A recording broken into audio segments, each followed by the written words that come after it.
Well, hello, folks. Welcome to this edition of the Bartimaeus Report. Today is February the 21st, 2022, and it's been a tragic 8 days in Canada.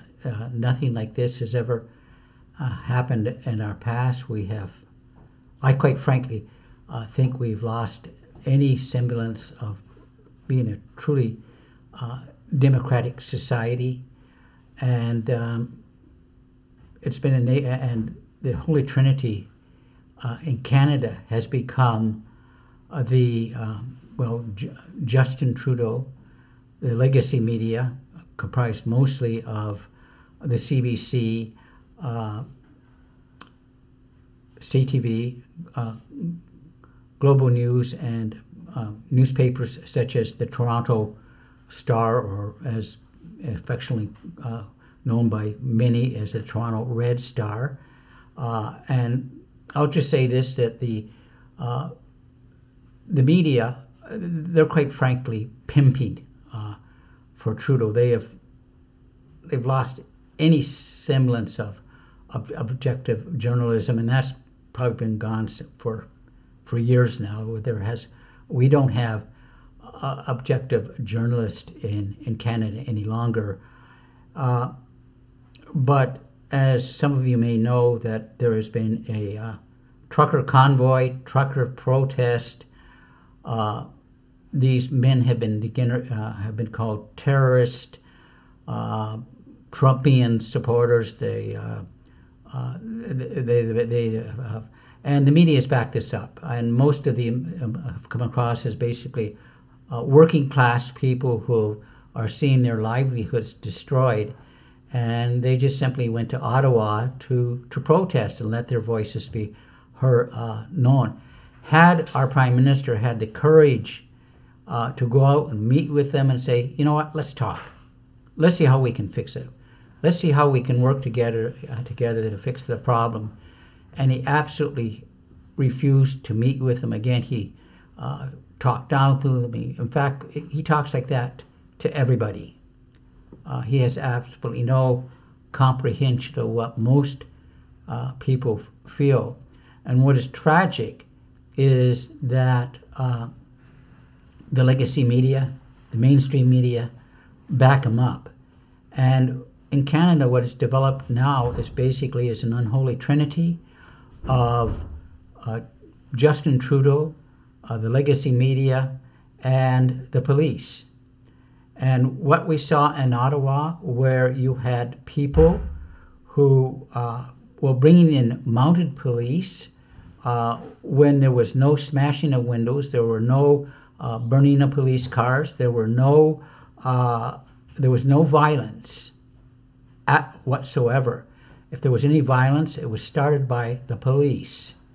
And we're seeing now that they are confiscating these trucks of the protesters, freezing their bank accounts and stealing their livelihood because they will not comply. But I wanted to show you something that I found frightening. Now, I was on mostly on Facebook, just saying, honk if you support the truckers, or little things like that. I'd posted. Basically, I'd made comments supporting the truckers, and I did it on Twitter. Now, guys, the only thing I would usually tweet on Twitter was basically when I had posted a YouTube video and uploaded that. I would sometimes go to my Twitter page and upload it, just try to increase the views by putting it on Twitter, and that was it, nothing else. And then when with the truckers, I began supporting, posting tweets supporting them. Well, Sunday morning, I found this in my mailbox. Just show it to you here. And it is basically from Twitter, info, at twitter.com. And they forwarded this to me by the Ottawa Police. If you're involved in this protest, we will actively look to identify you and follow up with financial sanctions. In other words, they'll steal the money from your bank account, and criminal charges. I mean, I couldn't believe it. I couldn't believe it. I mean, I know that they sent out thousands of these to people, but this is not what you see in a free and democratic society. Threatening the general public and having a list. Now, I don't know whether or not, well, maybe I am being watched. I really don't know. I don't have any hard evidence that they were following me. But this is what you see in a police state. This is what you see in a police state, and it really, it's reprehensible. And I can't. I should contact my member of parliament. But my member of parliament is a Liberal, belongs to the Liberal Party, and does the biddings of Justin Trudeau. Am I just going to say, well, man, I'm going to really be marked up? In fact, I've already written a letter to her, telling her of my support of the truckers and my disappointment with Justin Trudeau. And this was before the Emergency Act was even enacted. And what we're seeing here is basically, like I say, the erosion of any type of parliamentary or representative democracy in Canada, and also of the individuals who dare disagree with the government. And what else has happened is basically Trudeau suspended Parliament for one day. Why? Who knows with it. But we need to, we really need to, as Canadians, speak up.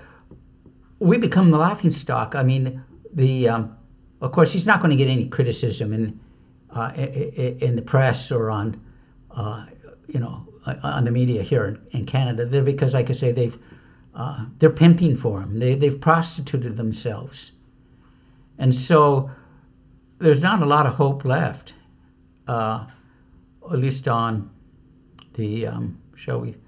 Well, we have hope in Christ, and of course, we're not to put our trust in anyone, but we trust in the Lord. But it looks very black for Canada. I was talking to a friend of mine, and he thinks the next people they're going to be coming after is the church. The church that is not the state church, and although we don't have a state church in Canada, but it'll be like they do in China. Unless you toe the government line, you will. They're going to come after you, and I think it's going to happen rather sooner than later.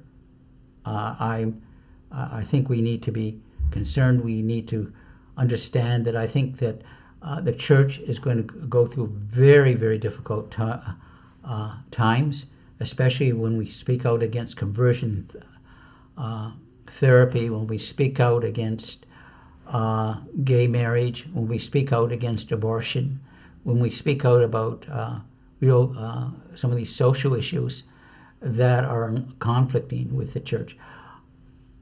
And it will be coming to the point of, no matter what your position on civil disobedience is and whether or not Christians should be involved in it, I'm not too sure about civil disobedience. I have done protests in the past, not very many, I think 2 or 3 over a period of my whole Christian life, and I've been a Christian for over 50 years, so I haven't done a lot. And again, I don't know whether or not it accomplishes a whole bunch, but be that as it may, I still believe people have the right to engage in that. But we've come to the point where I think we will have to decide, is it better to, we are to obey God rather than men. And will they begin to start shutting us down because, because of who we are and what we say? Anyways, before closing, I also just wanted to speak very briefly about some of the projects I have in mind while I'm still able. Of course, in Canada, the next thing that they do want to do is basically regulate internet content, which means positions like mine will no longer be tolerated.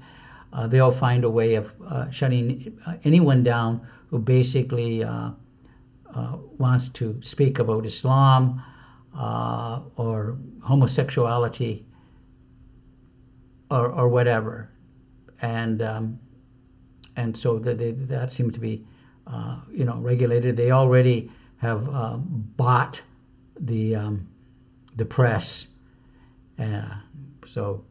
but basically the internet is the only thing that we have left where we can have a public voice against it. Anyways, I do have some projects. Basically, one is